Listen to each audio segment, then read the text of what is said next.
Pulau Banda jadi lokomotif pariwisata Maluku, ini penjelasan Patinama. Menempatkan pariwisata sebagai sektor prioritas merupakan rencana pembangunan daerah yang strategis. Dikarenakan pariwisata efektif memberikan perubahan untuk menstimulasi dan memberikan nilai tambah terhadap pertumbuhan ekonomi daerah.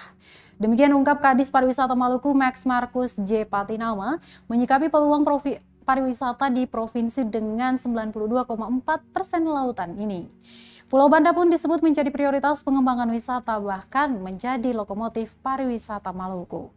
Itu ditandai dengan penetapan Istana Mini menjadi Istana Presiden di Indonesia Timur, serta pembangunan master plan pariwisata oleh Menteri Investasi, Kepala Koordinasi Penanaman Modal Bahlil Lahadalia.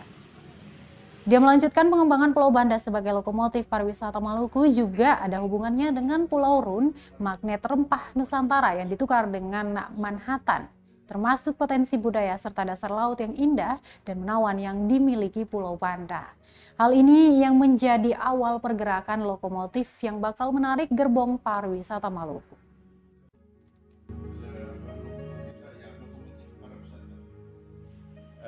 Pariwisata ke depan ini harus menentukan lokomotif, karena tidak semua daerah-daerah di Maluku ini harus kita bangun secara bersama, dan kita harus memilih fokus daerah yang harus dikembangkan, dan itu sudah ditentukan Banda sebagai lokomotif pariwisata Maluku.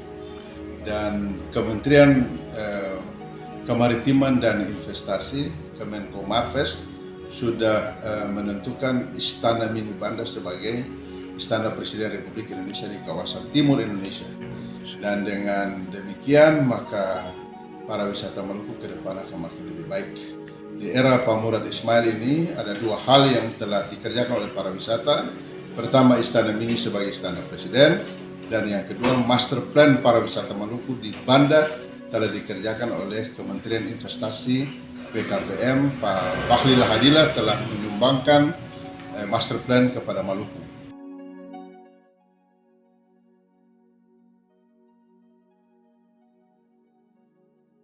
Terima kasih sudah nonton. Jangan lupa like, subscribe, dan share ya.